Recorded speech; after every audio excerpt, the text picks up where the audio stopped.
Hello दोस्तों, कैसे हैं आप सभी।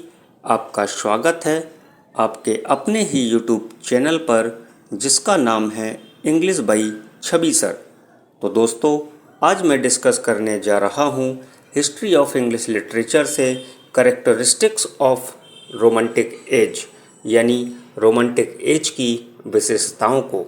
दोस्तों, मैं आपको बता दूं, यह question exam point of view से मोस्ट इम्पॉर्टेंट है।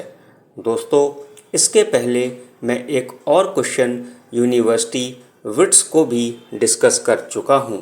जिस किसी ने यह क्वेश्चन न देखा हो तो वह प्लेलिस्ट में जाकर देख सकता है। तो चलिए, अब आपका ज़्यादा समय न लेते हुए आइए शुरू करते हैं आपका आज का वीडियो। तो जैसा कि आप अपने मोबाइल की स्क्रीन पर देख पा रहे हैं, so let's start the characteristics of romantic age. What are the chief characteristics, यानी मुख्य विशेषताएं क्या हैं ऑफ द रोमांटिक एज की। Let's see the answer. Heading number first, introduction. In the period between publication of Lyrical Ballad 1798 and the death of Dickens, यानी lyrical ballad 1798 और Dickens की मृत्यु के बीच की अवधि में English literature was dominated, English literature ने डोमिनेटेड शासन किया था by the spirit of romanticism, spirit of romanticism के द्वारा। The Romantic period came into being during the Napoleonic Wars। जो रोमांटिक पीरियड था वो नेपोलियनिक वॉर्स के दौरान आया था। And flourished during the painful economic dislocation which were their aftermath, यानी दर्दनाक आर्थिक व्यवस्थाओं के दौरान ये फला फूला जो उनके परिणाम थे। एन इंडस्ट्रियल इंग्लैंड, एक औद्योगिक इंग्लैंड, वॉज बीइंग बॉर्न, जन्म ले रहा था, इन पेन एंड सफरिंग, दुख और दर्द में। Heading number next, the first half of the romantic period. In the first half of the romantic period, यानी रोमांटिक पीरियड के फर्स्ट हाफ में ए फिलोसफिकल रोमांटिसिज्म, जो फिलोसफिकल रोमांटिसिज्म था, बेस्ड ऑन, वो आधारित था, वैल्यूज, मूल्यों पर आधारित था, इन द इंडिविजुअल, व्यक्ति में। On the romantic view of nature, romantic view of nature पर, and on the organic concept of art, organic concept of art पर dominated the English literary mind, English literary mind ने dominated किया, यानी शासन किया। Optimism was the spirit of the time, जो optimism था, जो आशावाद था, उस समय की भावना थी। ऑल्दो, यद्यपि, it was often an optimism closely associated, यद्यपि it was often an optimism, ये अक्सर आशावाद है, क्लोजली एसोसिएटेड, जो घनिष्ठ रूप से जुड़ी हुई थी, विद द इम्पल्स, भावनाओं के साथ, टू रिवोल्ट, विद्रोह के लिए, and with radical political reform, यानी रेडिकल पॉलिटिकल रिफॉर्म, कट्टरपंथी राजनीतिक सुधार के साथ। Heading number next, a golden age of poetry. The romantic age was the golden age of poetry, जो रोमांटिक एज थी उसे गोल्डन एज ऑफ पोइट्री कहा जाता था।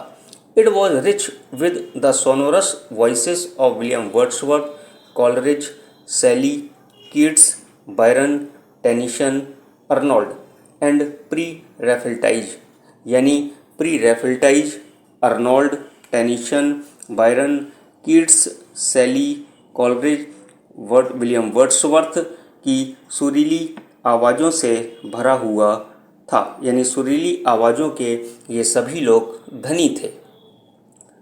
And enlivened by the character tone of Browning, और Browning के चरित्र स्वर से जीवंत हो गए। Heading number next, a great age for the novel.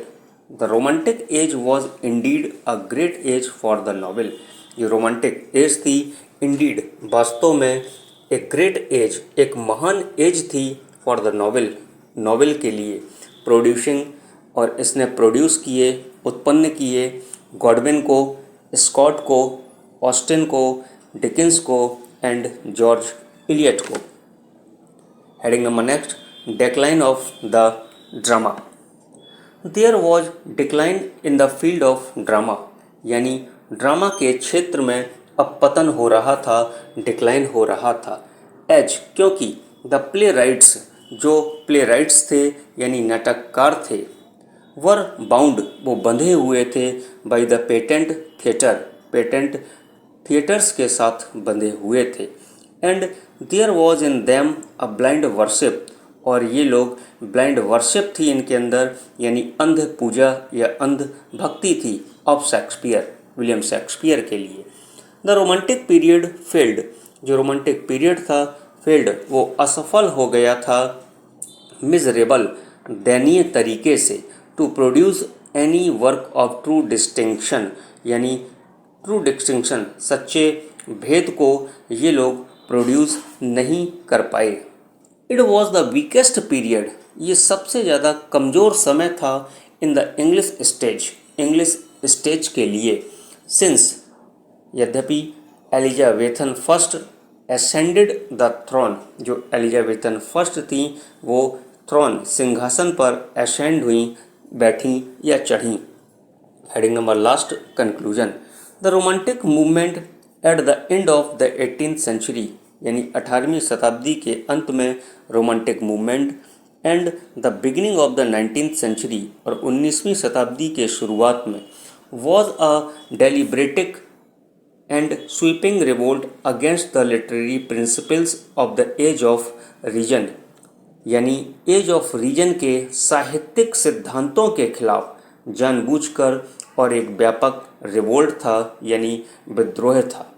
Just as John Dryden and Alexander Pope had rejected the romantic tradition of the Elizabethans as irregular, यानी जिस तरह ड्राइडेन और पोप ने एलिजाबेथन्स की रोमांटिक परंपरा को अनियमित कहकर खारिज कर दिया था, रिजेक्ट कर दिया था, एंड हैड एडॉप्टेड, और स्वीकार कर लिया था, क्लासिकल प्रिंसिपल्स, यानी क्लासिकल सिद्धांतों को स्वीकार कर लिया था, of French literature in their writing, अपनी राइटिंग में फ्रेंच लिटरेचर के क्लासिकल सिद्धांतों को उन्होंने स्वीकार कर लिया था।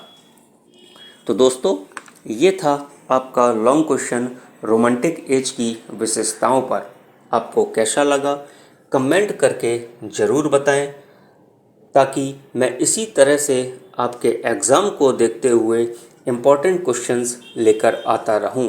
और यदि आपने अभी तक English by Chhavi sir channel को सब्सक्राइब ना किया हो तो सबसे पहले चैनल को सब्सक्राइब करें, बेल आइकन को प्रेस करें, लाइक व शेयर करना बिल्कुल भी ना भूलें। Thank you for watching.